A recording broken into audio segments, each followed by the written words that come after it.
This is the Horse Radio Network. This is episode 996 of Horse Tip Daily. A different horse tip, a different equine topic, a different equestrian expert every day. Horse Tip Daily brings the world of equine knowledge to you, one day at a time.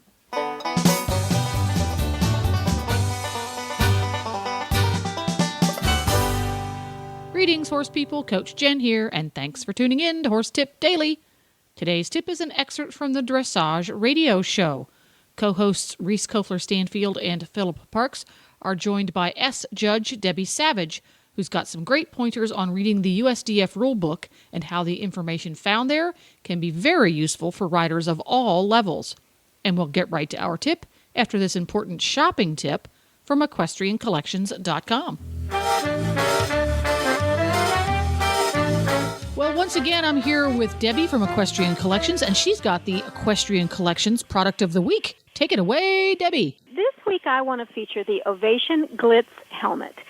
And one of the reasons is we had at my local horse club meeting not long ago, we had a vendor come in, and she brought some of these Glitz helmets and put them out on the table, and everybody in the meeting was just mesmerized. Everybody had to have one of these things. And I thought, I'll bet you our listeners would like to hear about them too, especially because, you know, this is a little bit different. It's not overpowering bling.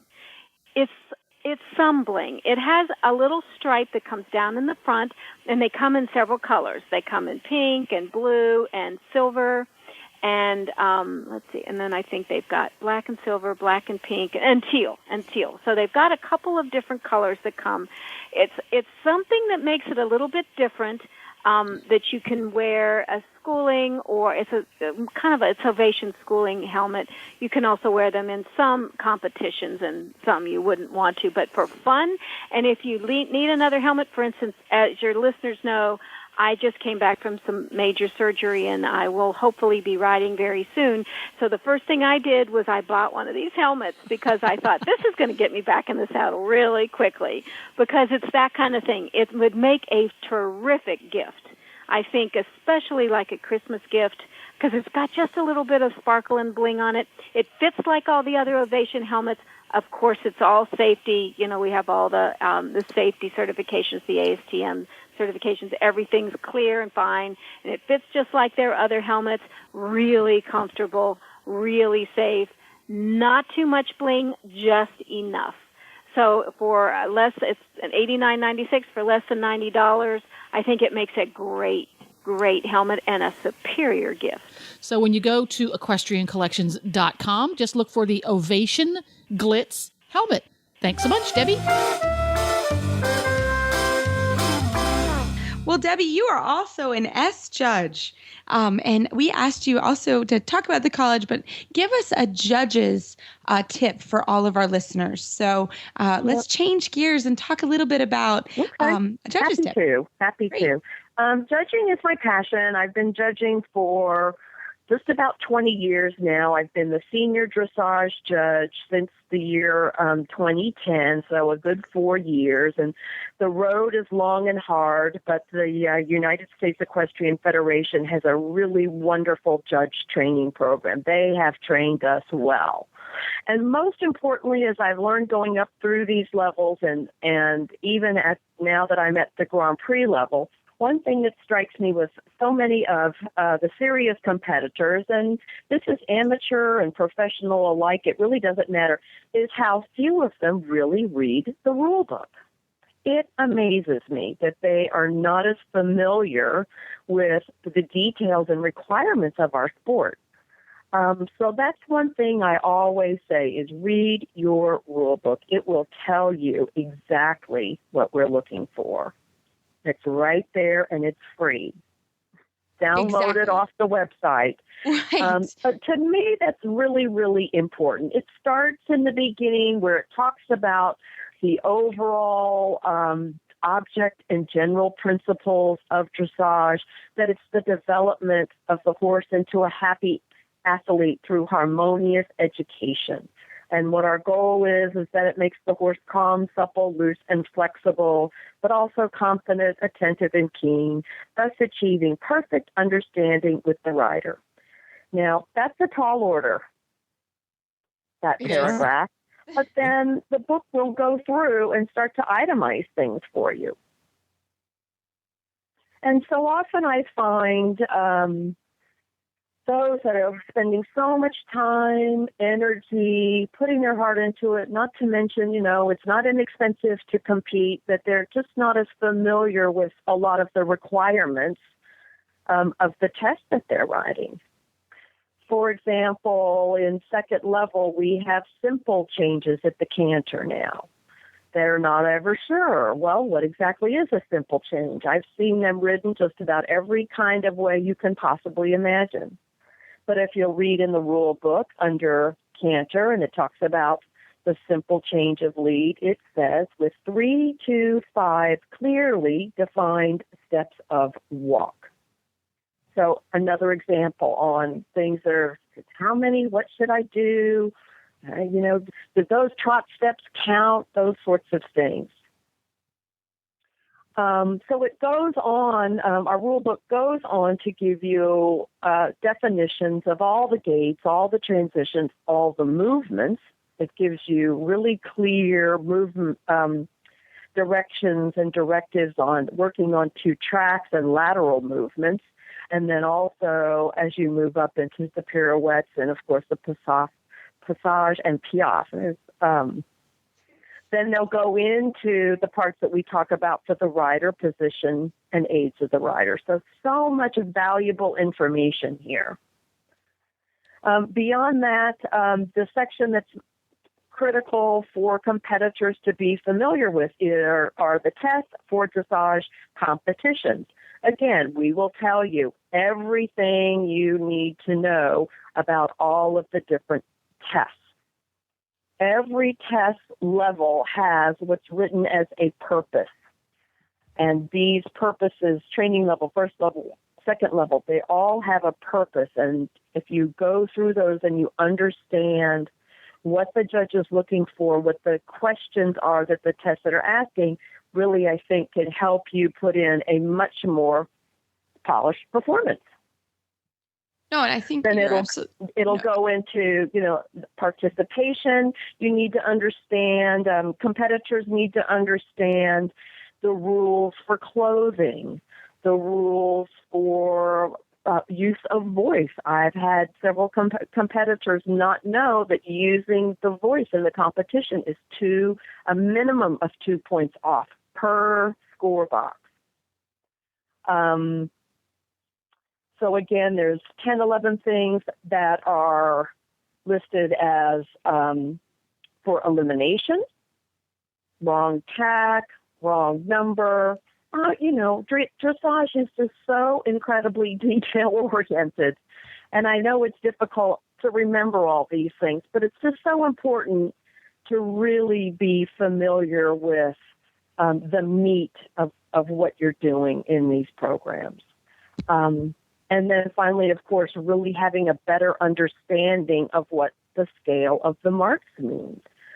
We oftentimes get a little hung up on the numbers.